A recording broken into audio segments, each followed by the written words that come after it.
The first signs of trouble came on a Tuesday morning in April. I was reviewing investment reports in my study when my sister Victoria called. Her voice dripped with artificial concern. "Emily, darling, I heard about the headaches. Are you seeing a specialist?" I paused, pen hovering over the financial statement I'd been annotating. "What headaches?" "Oh." Victoria's surprise sounded rehearsed. "Haven't you been experiencing terrible migraines? Everyone's worried sick. Mother mentioned you've been having dizzy spells too." This was news to me. At 34, I was in perfect health, running my late father's investment firm while raising my 8-year-old son, James. The only headache in my life was Victoria's constant interference. "I'm perfectly fine," I replied, keeping my voice neutral while making a mental note of this strange conversation. "Who's everyone?" "Just concerned family members. You know how rumors spread." She paused. "How's little James doing?" The way she said my son's name sent a chill down my spine. Victoria had always shown an unsettling interest in James. Ever since my husband Michael died in a climbing accident 3 years ago, she'd even offered to take him off my hands during the funeral. "James is wonderful. We're both wonderful. Now, if you'll excuse me, I have a board meeting." After hanging up, I sat back in my leather chair, mind racing. This wasn't the first odd incident lately. Last week, my mother had insisted I looked peaky at Sunday dinner. The family doctor, who I hadn't scheduled an appointment with, supposedly called asking about my symptoms. Even my housekeeper mentioned overhearing concerns about my health from the country club ladies. Someone was laying groundwork, but for what? I opened my laptop and began documenting these occurrences, a habit I'd developed after Michael's death. Victoria had tried to contest his will then, claiming I was too unstable to manage his estate. She failed, but the experience taught me to keep careful records. The next red flag appeared 2 days later. My assistant Sandra rushed into my office, face pale. "Ms. Wilson, there's a Dr. Harrison here to see you. He says it's urgent." I didn't know any Dr. Harrison. "I don't have an appointment. He says your sister sent him. He's very insistent." The pieces clicked into place. I smiled. Sent him in. Dr. Theodore Harrison was exactly what I expected. Distinguished, silver-haired, carrying an air of authority that probably convinced most people not to question him. I noticed he carried a medical bag that looked straight out of a period drama. "Ms. Wilson, I'm deeply concerned about your condition." He sat without being invited. "Your family reports severe symptoms that could indicate—" "Who's paying you?" I interrupted. He blinked. "I beg your pardon? For this performance, Victoria? Or did my mother hire you?" I leaned forward. "Because I have to tell you, showing up uninvited in my office with a fake medical bag is bordering on criminal impersonation." Color drained from his face. "Ms. Wilson, I assure you." "Shall I call the medical board?" "I'm sure they'd be interested in a doctor who makes unsolicited office visits based on third-party reports." He stood quickly. Perhaps I was misinformed. "Good day, Ms. Wilson." After he left, I added this incident to my growing file. Victoria was planning something, but what? The answer arrived that evening when I returned home. James rushed to greet me, his dark curls bouncing. "Mom, Aunt Victoria brought me a new game." I froze. Aunt Victoria was here. My housekeeper Margaret appeared, wringing her hands. "I'm so sorry, Ms. Wilson. She said you knew she was coming. She spent an hour with James, took photos of his room, said she was planning a renovation surprise for you." My blood ran cold. Victoria had been in my house with my son, documenting his personal space. Combined with the health rumors and fake doctor, a picture was emerging. My sister wasn't just laying groundwork. She was building a case. I called my lawyer, Benjamin Gates, that night after James was asleep. "Someone's trying to have me declared incompetent," I said without preamble.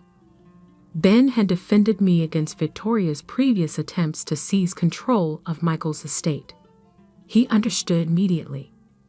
The sister again? She's spreading health rumors, sent a fake doctor to my office. Today she was photographing James's room. I took a deep breath. She's going to try for guardianship, isn't she? Of James and the estate. It fits her pattern. Do you have documentation? Everything. Dates, witnesses, recordings of conversations. Hood, forward it all. We'll file for a restraining order first thing. A crash from downstairs cut him off. Then James screamed. I dropped the phone and ran. The scene in our kitchen stopped my heart. James lay unconscious on the floor, a broken glass beside him.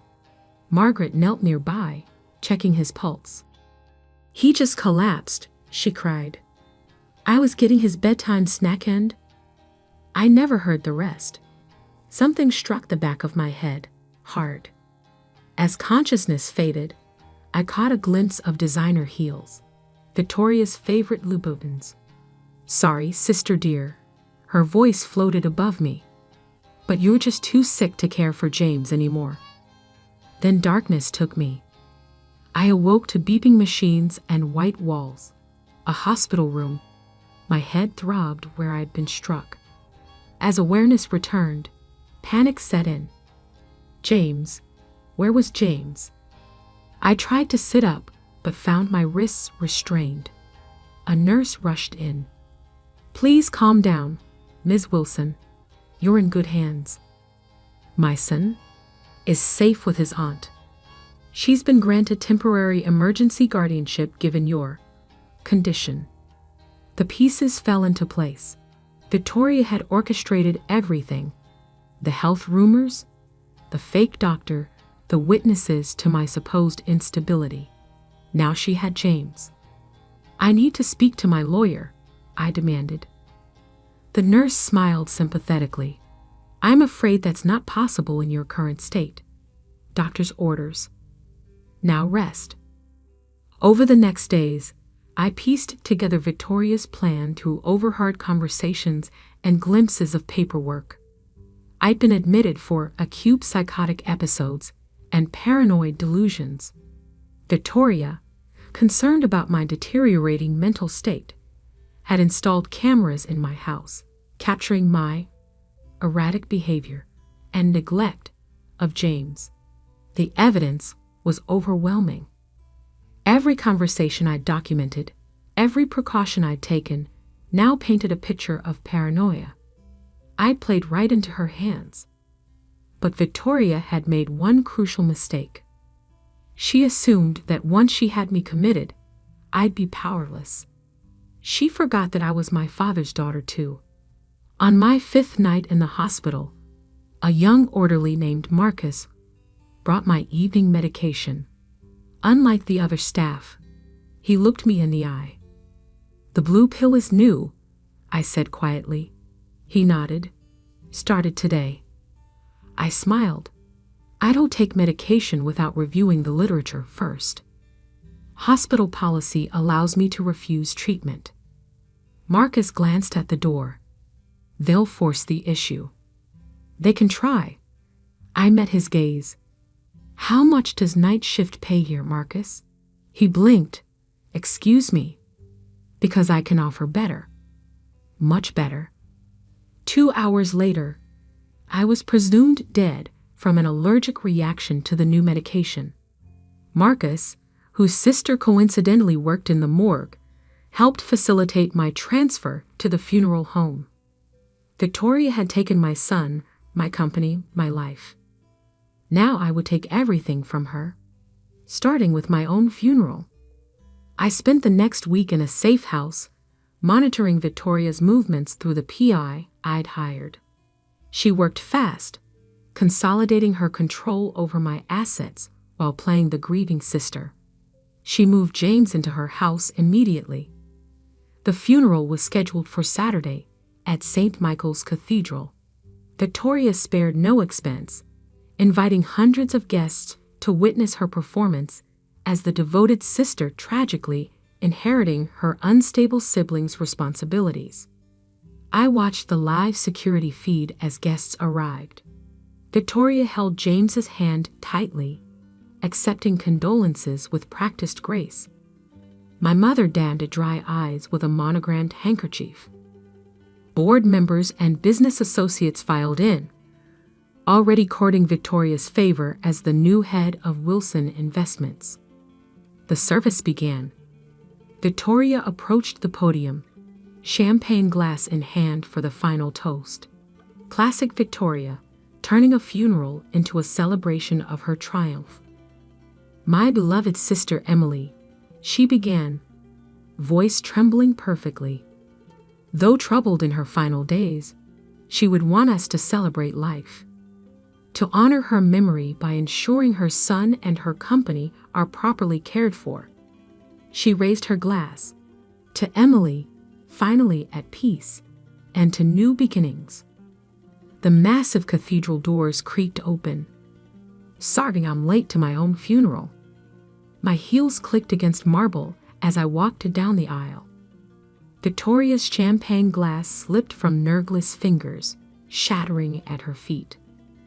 Gasps and screams erupted through the congregation.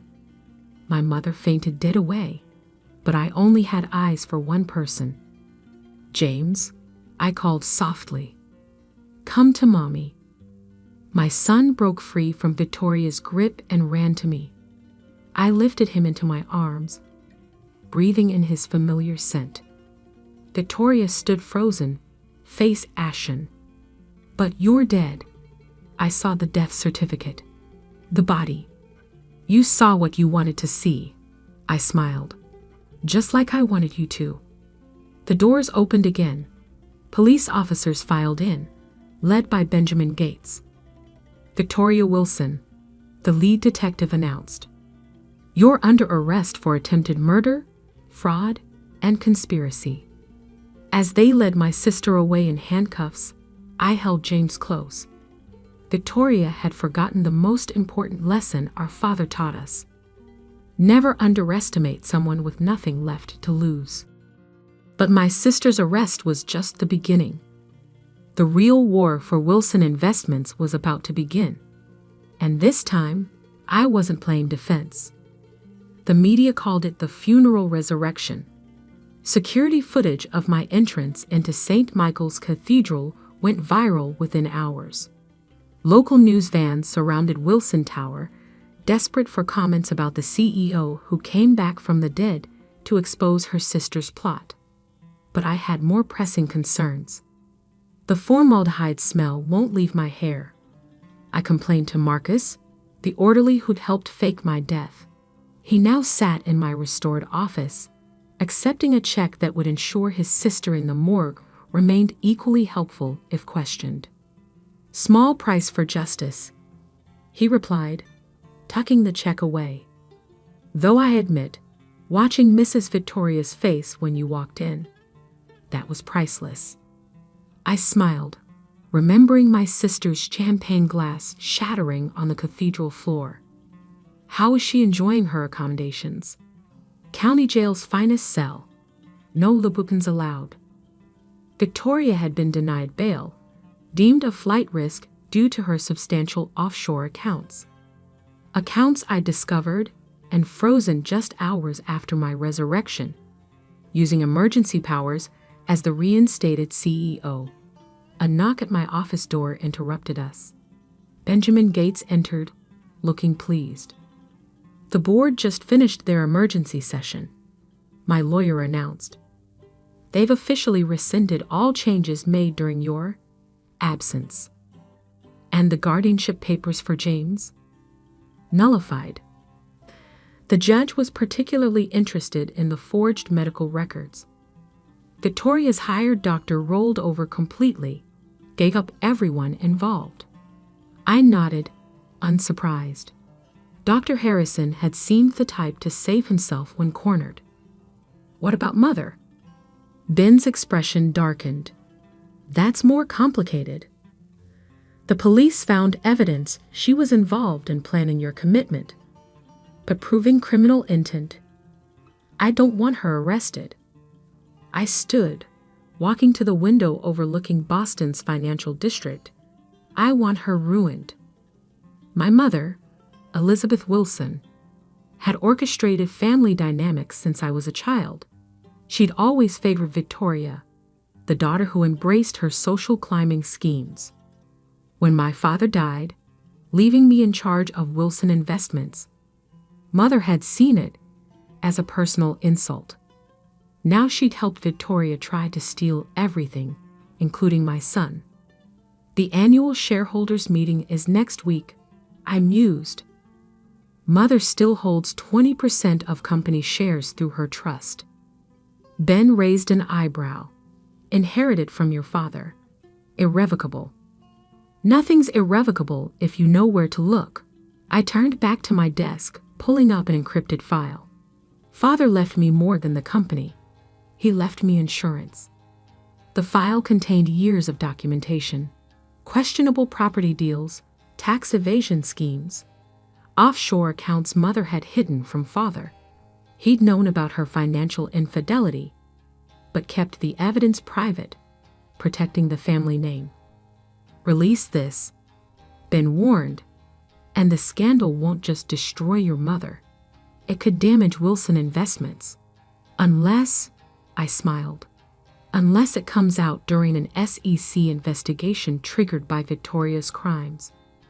Mother becomes collateral damage. The company appears transparent and cooperative. Ruthless. Ben shook his head admiringly. You really are Robert Wilson's daughter. Victoria and Mother forgot that. I closed the laptop. They won't make that mistake again. That evening, I took James for ice cream at our favorite shop near the Common. He'd been quiet since the funeral, processing the trauma of the past weeks. Did Aunt Victoria hurt you? He asked suddenly, chocolate dripping down his cone. I considered how to answer. James was mature for 8, but explaining attempted murder and false imprisonment seemed excessive. Aunt Victoria was confused about what's best for you, I said carefully.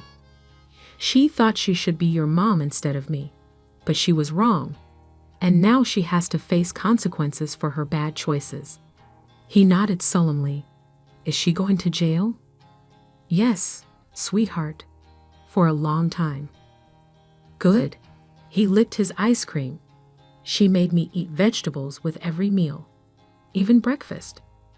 I laughed, pulling him close. My brilliant boy, focusing on the culinary crimes. The next morning, the SEC investigation I'd orchestrated hit the news. Anonymous sources, carefully selected by Benjamin, revealed evidence of widespread financial misconduct within the Wilson family. Mother's hidden accounts were exposed, along with Victoria's attempts to seize control through fraudulent means. Wilson Investments stock dropped 15% in the first hour of trading. I called an emergency press conference on the steps of our headquarters. Cameras flashed as I approached the podium, James holding my hand. As CEO of Wilson Investments, I am shocked and saddened by these revelations. I began, my voice carrying clearly in the morning air.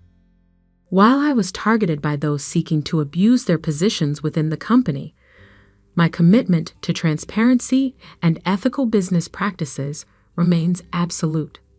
I outlined my plan for corporate restructuring, enhanced oversight, and the establishment of a family foundation focused on mental health advocacy, a pointed reference to Victoria's tactics.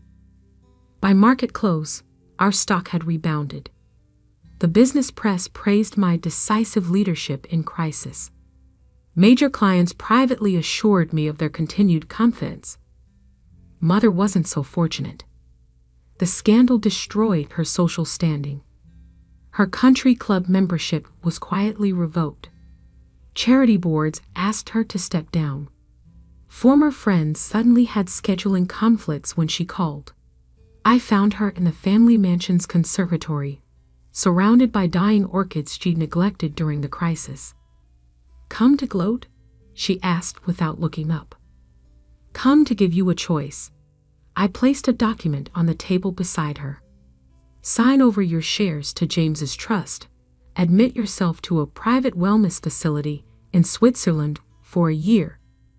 And this ends. Fight me, and I release everything, including Father's personal journals about your affair with his brother."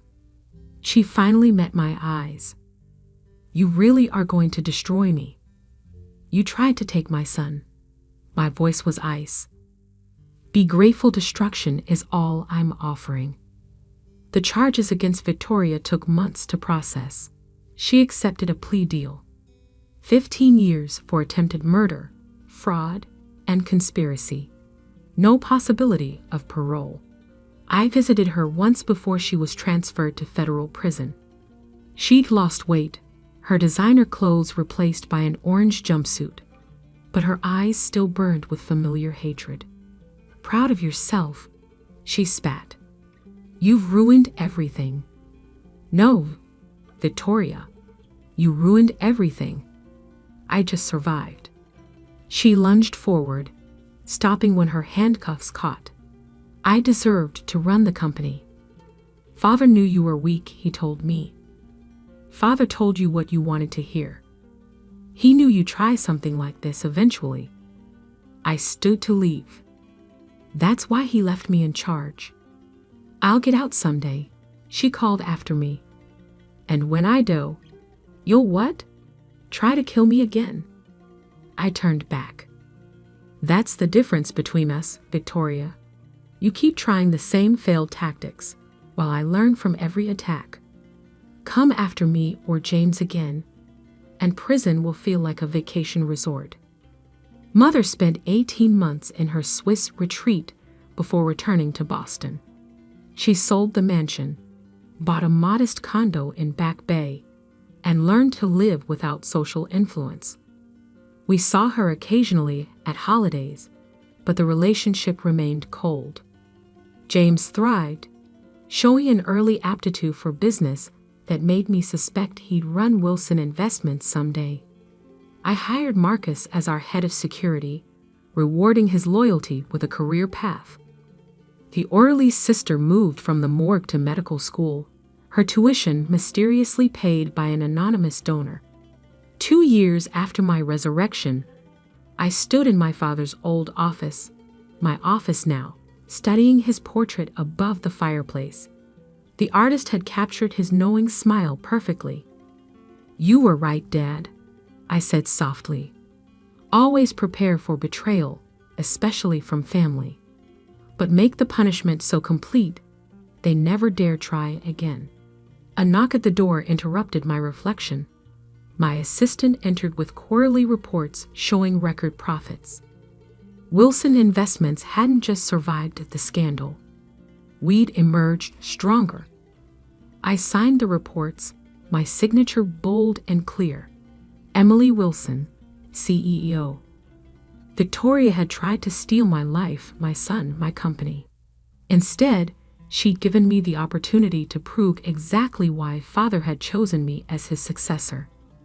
Sometimes the best revenge isn't just surviving, it's thriving in ways your enemies never imagined possible. As I looked out over the city, I now truly controlled. I smiled. Victoria rotted in prison. Mother lived in social exile. And I had everything they tried to take from me. Plus the one thing they never had, the absolute certainty that I'd earned it all. The sun set behind the Boston skyline, painting the city in shades of victory.